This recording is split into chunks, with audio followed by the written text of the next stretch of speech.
Welcome friends, स्वागत है एक बार फिर से इस फाउंडेशन क्लास में।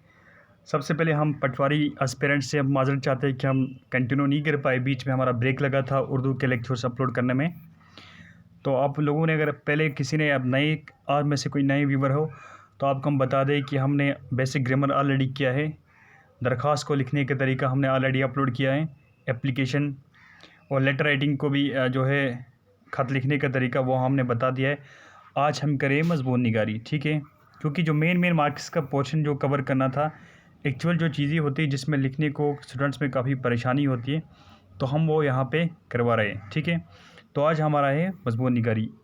मजमून को, एक अच्छे मजमून को किस तरीके से लिखें, क्या क्या शराइत होती है एक अच्छे मजमून को लिखने के लिए, तो किस तरीके से उसका उसलूब बयान किया जाता है वो हम यहाँ पे देखेंगे, ठीक है। सबसे पहले देखेंगे कुछ शराइत यहाँ पे एक अच्छे मजमून लिखने के लिए क्या क्या कंडीशंस होती है, क्या क्या शर्त होती है। नंबर 1 पे देखो, यहाँ पे मजमून का पराया जो है बयान सादा हो। जो भी हम मजमून में लिखेंगे, ठीक है, मजमून को हम सादे अल्फाज में बयान करेंगे, बिल्कुल पेचीदा और तकल्लुफ़ अल्फाज का यूज़ नहीं करेंगे। और हम ऐसे करेंगे तो मजमून का ऐब बन जाएगा। अब आप बताओगे ये कैसी बात है। देखो, एक होता है नसर पोर्शन, ठीक है, नून यहाँ पे लिख नहीं पा रहा हूँ, नसर, ठीक है। एक होता है नसर पोर्शन, दूसरा होता है पोइट्री यानी कि शायरी पोर्शन। नसर को जिस तरीके से जितना भी सादा लिखा जाए, नसर को जितना भी सादे अल्फाज में बयान की जाए, उसमें वो एक खूबी पाई जाती है। और शायरी में जिस तरीके से पेचीदा और तकल्लुफ़ अल्फाज, पोइट्री में जितना पेचीदा और तकल्लुफ़ किनाये से बात की जाए, उससे उसकी खूबसूरती बनती है। तो ये अलग होती है। नसर को हमेशा क्या करना चाहिए, सादे अल्फाज में बयान करना चाहिए। ये पहला पॉइंट याद रखेगा कि कोई भी मुश्किल ऐसा फ्रेज़, ऐसा सेइंग्स, ऐसी कोई कोटेशन या ऐसा कोई मुहावरा यूज़ नहीं करना जो बिल्कुल मुश्किल हो, जो पढ़ने वाले के समझ में ना आ सकें। तो उससे क्या बनते हैं, ये मजमून का ऐब कहलाता है, ठीक है। पॉइंट नंबर 1 ये याद रखना कि मजमून का जो पराया बयान होता है वो बिल्कुल सादा होना चाहिए। अब देखो, जो ख्यालात और जो बातें इसमें पेश की जाए, इनमें दिलकशी हो। जो भी हम बयान करना चाहेंगे मजमून में, वो पढ़ने वाले को इंटरेस्टिंग लगे। ऐसे नहीं कि वो बोर हो जाए या उसको लगे कि इसमें कुछ ख़ास बयान नहीं किया गया है। बोर नहीं कि इसकी कहानी में मज़ा नहीं है, लेकिन इस तरीके से वो नहीं होना चाहिए कि दिलकशी पैदा होनी चाहिए। ऐसा लगना चाहिए कि जो इसने बयान किया वाज़े से बयान किया, अब कोई चीज़ बाकी नहीं रही है समझने के लिए। ये मजमून निगारी की खूबी होती है। सबसे अहम बात ये कि जो मजमून निगार के दिल में बात हो वो पढ़ने वाले तक पहुँचे, ये पॉइंट ज़रूरी होता है। जो भी मजमून लिखना है, मतलब जो भी हमें दिल में पता होती, जो चीज़ें हमें पता होती, वो पढ़ने वाले तक पहुँचे, हम सक्सेसफुल रह गए। कभी कभार आपने देखा होगा, हमारे अंदर बहुत चीज़ें होती है, चाहे हम एक्चुअली जो जिनको इंग्लिश में जो हाथ तंग होता है इंग्लिश स्पीकिंग में, वो देखो जब कुछ बोलना चाहते हैं तो वो बोल नहीं सकती, क्योंकि उनके पास एक्चुअल वोकेबलरी नहीं होती है, एक्चुअल सेंटेंस फॉर्मेशन नहीं होता है, ठीक है, वो फ्रेज़ इस्तेमाल नहीं कर पा रहे, तो वो उनकी जो दिल की बात होती है वो अंदर ही रह जाती है। हर लैंग्वेज में ये होता है। लेकिन मजमून निगार में आपको जब मजमून लिखना पड़ेगा, एग्ज़ाम की बात करेंगे हम, एक्चुअल यहाँ पे वो हाली गालिब और उनकी चीज़ें यहाँ पे बात नहीं करेंगे कि क्या शर्तें थी बड़ी बड़ी, लेकिन जो एक्चुअल एग्ज़ामिनेशन के पॉइंट से जो बातें होती हैं वो हम यहाँ पे बता देंगे।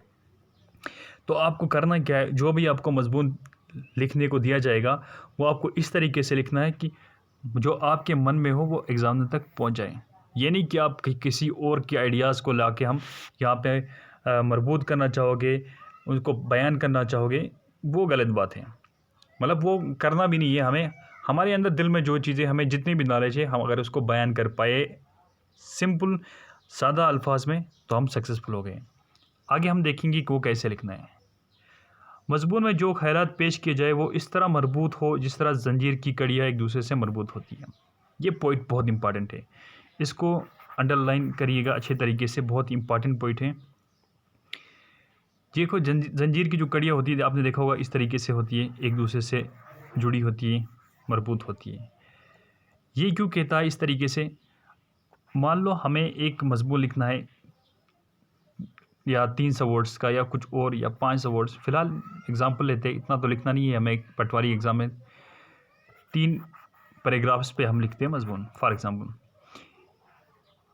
जो हम इस पे बयान करेंगे, यानी कि इंट्रोडक्शन तमहीद बांधेंगे यहाँ से और कुछ वर्ड्स लिखेंगे, फिर जाके एक्चुअल जो मेन बॉडी है दूसरे पैराग्राफ पे लिखेंगे, फिर तीसरे बॉडी पे आएंगे, तीसरे पैराग्राफ जहाँ पे हम पूरा का पूरा सम अप करके कंक्लूजन देना चाहते हैं। ठीक है, एक दूसरे से ये तीनों पैराग्राफ कनेक्टेड होने चाहिए, ये नहीं कि ये कुछ और बयान कर रहा था अब जाके ये कुछ और कहानी बयान कर रहा है, तीसरा ये कुछ और बयान करना चाहे। और ऐसे लिखेंगे तो आपको एग्जामिनर मार्क्स बिल्कुल नहीं देगा। स्टार्टिंग के 2-4 जो लाइन इसमें आपने इंट्रोडक्शन में कुछ कहा है इस मजमून के रिलेटेड, उसी को मार्क्स देगा, बाकी आपका कट जाएगा। ठीक है, तो आप जितने भी लाइन्स लिखो, जितने भी पैराग्राफ लिखो, वो एक दूसरे के साथ कनेक्टेड होने चाहिए, यानी कि जो इनका रियल सेंस है वो टूट नहीं जाना चाहिए। आगे बता देंगे वो कैसे लिखना है, आप डरो मत, ये कुछ कंडीशंस है। अब देखते हैं हम एक्चुअल असल मजमून को कैसे लिखना है। वो कुछ कंडीशंस थी कि कैसे लिखना है। पहले कंडीशन थी आपको सादा अल्फाज यूज़ करना है। ठीक है, दूसरी कंडीशन थी कि आपके मन में आपको जो पता है नॉलेज वो आप पढ़ने वाले तक पहुंचा सकोगे नहीं सकोगे, वो आपकी डिपेंड करता है कि आपकी वोकेबलरी कैसी है, आपके फ्रेज़ उर्दू के कैसे फ्रेजेस यूज़ कर रहे हो। तीसरी बात है कि जो आप लिखोगे, जितने लाइन्स लिखोगे, पैराग्राफ लिखोगे, एक दूसरे के साथ वो कनेक्टेड होने चाहिए। ठीक है, अब हम देखेंगे एक्चुअल कैसे लिखना है मजमून। पहले है तमहीद के बाद मजमून निगार निकात की तरफ रुजू करता है, जिसके लिए तमहीद कायम की गई थी। ये मजमून का सबसे अहम हिस्सा होता है। ठीक है, तमहीद के बाद, तमहीद बोलते हैं हम इंट्रोडक्शन को। ठीक है, तमहीद के बाद मजमून निगार निकात की तरफ रुजू करता है।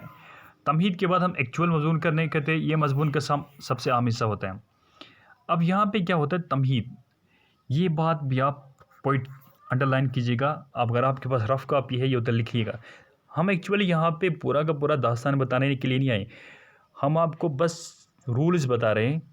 बाकी आपके जो वर्ड से जो आपको लेमेन उर्दू पे लिखिए, कोई सलीस उर्दू में लिखिए, किसी भी उर्दू वोकेबलरी पे लिखिए, लेकिन अगर आपको स्ट्रक्चर आ गया, आप इसको पकड़ सके कि लिखना कैसे, आप काम करके आप सक्सेसफुल हो गए।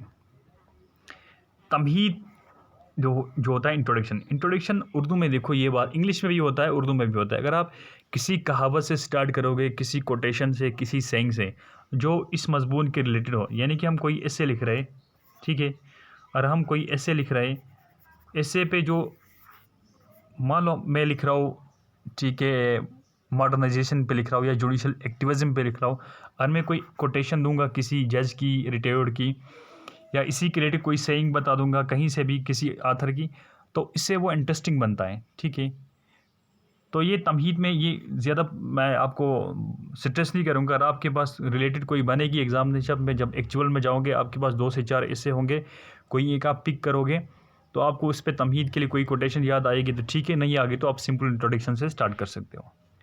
फिर होती है मेन बॉडी। इंट्रोडक्शन के बाद रुजू करता है इंसान किसकी तरफ, जो इसमें उसको जो बात कहनी होती है।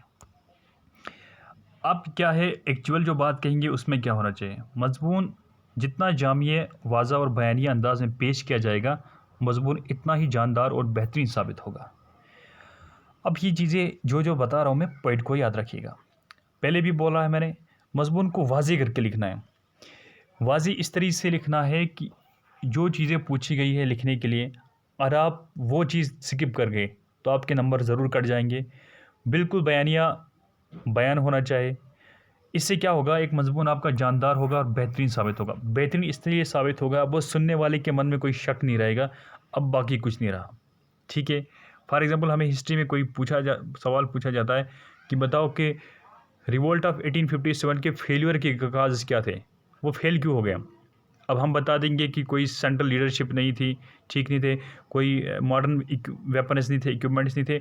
2 से 4 हमने अच्छे पॉइंट्स बता दिए, अब क्लियर हो गया उसको, हाँ इस चीज़ों से फेल हो गया, अब इसके मन में कोई शक ही नहीं है। इसी तरह से मजमून में भी इस तरह से करना है, क्योंकि पोइट्री सेक्शन ये प्रोज सेक्शन है। प्रोज सेक्शन में जितना वाज़ा होगा, ठीक है, मैं स्ट्रेस कर रहा हूँ, जितना बयानिया जितना वाज़ा करोगे प्रोज सेक्शन में उतना ही बेहतरीन है। ये शायरी नहीं कि आप किनारे से यानी इशारे से लिख पाओगे। मैं आपको यहाँ पे एक मिसाल देता हूँ छोटी सी। मिर्ज़ा गालिब का एक शायर है, कोई वीरानी सी वीरानी है, दश्त को देख के गर याद आ गया। ठीक है ना, कोई वीरानी सी वीरानी है, दहशत को यानी कि दहशत को देख के घर याद आ गया। अब वहाँ पे इस चीज़ को बहुत लोगों ने अलग अलग तरीके से जो है उन लोगों ने इसको बयान किया कि गालिब का ये मतलब था, किसी ने बोला ये मतलब था, किसी ने ये मतलब था। ये नहीं होना चाहिए। अब हर एक के अलग अलग में माइंड में डाउट होता है, जिस सिचुएशन के लिहाज से वो मायने निकालना चाहते हैं वो अलग अलग निकालेंगे, लेकिन मजमून में ऐसा नहीं होता है। मजमून में जो लिखा जाएगा सिंपल होगा, सीधा होगा। अब माइंड पढ़ने वाले के माइंड में कोई शक नहीं रहना चाहिए। ये नेक्स्ट बात है, मजमून निगार अपने दलाइल से अपनी बात को कहता है। ये हिस्सा ज़्यादातर मुंतकी फ़िक्र अंगेज़ और ख्याल अफरोज़ होता है। ये वही सेम पॉइंट है। अब देखो, मजमून के इस हिस्से में असल मौजू का तमाम पहलू पे रोशनी डाली जाती है। जितने पॉइंट्स आपको बोलने हैं मजमून के मेन बॉडी में आप लिखोगे। अब क्या है, मजमून का आखिरी हिस्सा जो है इख्तितामिया कहलाता है। अब मैंने कहा आपने इंट्रोडक्शन किया, स्टार्टिंग से इंट्रो दिया, यानी कि तमहीद बांध लिया आपने, जिसको हम उर्दू में तमहीद बोलते हैं। आपने तमहीद बांध लिया, डिफ़ाइन करके बांध लिया, सिंपल डेफिनेशन से बांध लिया, किसी कोटेशन से बांध लिया, कुछ और से बांध लिया उसी के रिलेटेड। फिर आया मेन बॉडी पे, ठीक है, जो आपने जो चीज़ें बयान करनी थी ऐसे में कर लिया। अब क्या है, आखिर में इख्तितामिया जिस इंग्लिश में जिसको बोलते हैं हम कंक्लूजन। कंक्लूजन पे जब आओगे आपको क्या करना है, मजमून के दरमियान से बरामद होने वाले नताइज को इख्तितामिया में नहायत मौसर अंदाज में पेश किया जाता है। मॉरल, ठीक है, मजमून में जो हमने सेंट्रल बॉडी में मेन बॉडी में जो भी कहा है, अब लास्टिक एंडिंग लाइन्स में उसको हम सम अप करके कैसे लिखते हैं, यहाँ पे आपका माइंड चेक हो जाएगा। जहाँ पे जो होते हैं ना, हम कहते हैं ना first impression is last impression, Urdu मजमून है बस last impression is last impression. अब आपने कंक्लूजन में कैसे दिया, पूरी बॉडी में जो लिखा था इंट्रोडक्शन से बॉडी से लेके लास्ट की जो 3 से 4 लाइनें में 5 लाइनें में इस तरीके से लिखना है कि पूरी कहानी का निचोड़ आ जाए उसमें। ये बात आपको आना चाहिए। मजमून के दरमियानी हिस्से से बरामद होने वाले नताइज को इख्तितामिया में नहायत मौसर अंदाज में पेश किया जाता है। देखो, मैं आपको बता दूंगा, ऐसे पॉइंट्स कोई नहीं बताएगा आपको, मैं आपको एक एक पॉइंट लाता हूँ, हालांकि मैं खुद नॉन उर्दू बैकग्राउंड रहा हूँ। अब देखो, इख्तितामिया की खूबी ये समझी जाती है कि इसको पढ़ लेने के बाद कारी के मन में कोई सवाल बाकी ना रह जाए। वही चीज़, अब आपने तमहीद भी लिखा, इंट्रोडक्शन भी लिखा, बीच में मेन बॉडी भी लिखा, अब पूरा का पूरा सम अप करके लास्ट में के 3 से 4 लाइन्स में लिखा। अब ये भी पढ़ा तो आपने बोला हाँ, अब कोई बाकी नहीं रह गया सवाल। एग्जामिनर को समझ आ गया कि इसके रिलेटेड इसने सारा कुछ लिख दिया, ठीक है ना। जैसे मैंने आपको मिसाल दी थी कि मैं बताऊंगा रिवोल्ट ऑफ 1857 के फेलियर के काज क्या थे। अब मैंने 4 से 5 चीज़ें बता दी सारी। अब एग्जामिनर के माइंड में कोई डाउट ही नहीं है तो हम बोलेगा हाँ यार, इन्हीं चीज़ों से हुआ है। ऐसे जब ऐसे लिखोगे, फॉर एग्जांपल आप शहरी या देहाती ज़िंदगी लिखते हो, शहरी या देहाती ज़िंदगी में आप जितने डिफरेंसेस दोगे फिर उसको लास्ट में सम अप करोगे। अब मजमून के बाद पढ़ने के बाद एग्जामिनर के मन में कोई शक नहीं रहेगा तो आप सक्सेसफुल हो गए, ठीक है। तो ये थे कुछ तरीके, आपने देख लिया। हमने शराइत बयान किया, फिर पूरा लिखने का तरीका बयान किया। शराइत भी जान लेना है आपको, फिर लिखने का तरीका भी आना चाहिए। एक्चुअल जो स्ट्रक्चर होती है वो आपने देखा, एप्लीकेशन में स्ट्रक्चर होती है वो सबको पता है, और लेटर में आपको ऐसे में कोई स्ट्रक्चर नहीं बताएगा। आप ऐसे में सीधा सब बोलेंगे, ऐसे को हम उठा के लिखो, वही बोलेगा 100 से 200 वर्ड लिखो, ये लिखो, उस पर लिखो। भाई आप जो भी लिखो ना, किसी चीज़ पे भी आप ऐसा लिखो, ऐसे को आपको लिखना आ गया स्ट्रक्चर, यानी कि स्टार्ट कैसे करूँ मैं, स्टार्ट कैसे करूँ, स्टार्टिंग लाइन कैसे करूँ, फिर मेन बॉडी जो है उसको कैसे लिखूँ, फिर कंक्लूजन कैसे दूँ।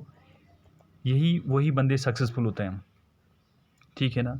हर कोई आंसर लिखेगा, आप भी लिखोगे आंसर, मैं भी लिखूँगा, और कोई भी लिखेगा, मैं कुछ भी लिखूँगा, स्टार्टिंग से लेके बीच में ऊपर से आऊँगा, फिर बीच में स्टार्टिंग के पॉइंट लगा दूँगा, एंड में कुछ और लगा दूँगा। कोई हिसाब नहीं, होज पोज, सिस्टमेटिक नहीं। जो सिस्टमेटिक लिखेगा इंट्रोडक्शन स्टार्टिंग से कुछ उसके रिलेटेड कोई डेफिनेशन देगा या कोटेशन देगा, फिर बीच में बयान करेगा मेन मुद्दा, लास्ट में कंक्लूजन, यही सक्सेसफुल रहेगा, ठीक है। उम्मीद है आपको ये पोर्शन अच्छे से समझ आया होगा। ये वाली पीपीटी का आज के बाद हम आपको टेलीग्राम में जो है प्रोवाइड करेंगे। टेलीग्राम का डिस्क्रिप्शन लिंक में आपको, टेलीग्राम की लिंक जो है डिस्क्रिप्शन में दी जाएगी। उम्मीद है आपको सेशन अच्छा लगा होगा। अच्छा लगे तो चैनल को सब्सक्राइब करना ना भूलें और वीडियो को शेयर करिए। Thank you.